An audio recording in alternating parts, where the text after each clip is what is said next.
জানি না কোনো মন্ত্র। পাশের বাড়ির কাকার নাম জালাল, হ্যাঁ খায় সুদ। আধা ঘন্টা ধরে আমরা আটকায়া বয়ে রয়েছি আমাকে মুত। সঞ্জনা তুই খেয়ে যাই 250 গ্রাম কাঁচা দুধ। ভাই দুধ আনলেন 1/2 কেজি, দিলেন মাত্র 250 গ্রাম, বাকি 250 গ্রাম তো আছে, এটা আমি খাই না। এই দুধ যদি কেউ খায় তাহলে অনর্থক হয়ে যাইব। এটা আমারে দে।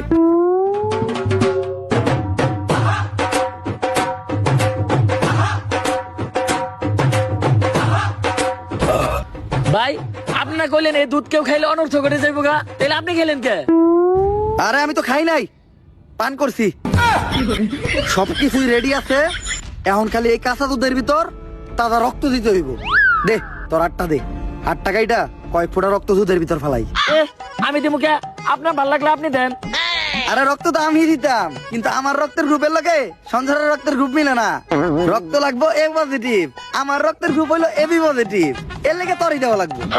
কিন্তু ভাই আমার রক্ত তো এ পজিটিভ না, আমার রক্ত ও পজিটিভ। ও পজিটিভ?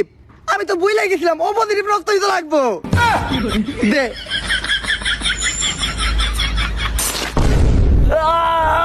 ভাই আপনারা কেন এরকম মাথার বুদ্ধি আপনি কই থেকে পেয়েছেন? আরে এই বুদ্ধি আমার নিজের মাথার থেকে আইছে। এই ধরনের বুদ্ধি আমার মাথায় ভরপুর। আমার লোকে ভণ্ডামি করেন না, সত্য করে কোন আপনি। ইউটিউবের থেকে দেখছি। সব কাজই সম্পূর্ণ। এখন আমি সঞ্জনার এডাইকা লেবুর ভিতর রাত্তারে বন্দি করবো। যন্তর মন্তর সব কাপজাপ বন্ধ কর, ঝামেলা সব বাদ দিয়ে এই লেবুর ভিতর আইয়া বান কর। যদি এটা না করস সঞ্জনা তোর নানিরে খালি কর।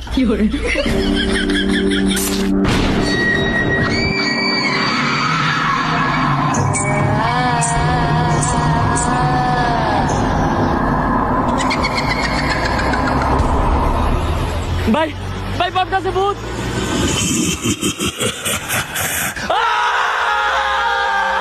ভয় পাইস না, ততক্ষণ পর্যন্ত আমরা এই সার্কেলের ভিতর আছি আর এই মোম জ্বলতেছে, ততক্ষণ পর্যন্ত সঞ্জনা আমাকে কিছু করতে পারবো না। কিন্তু ভাই মোমবাতি তো ঘুরে যাইতেছে, এখন কি হইব?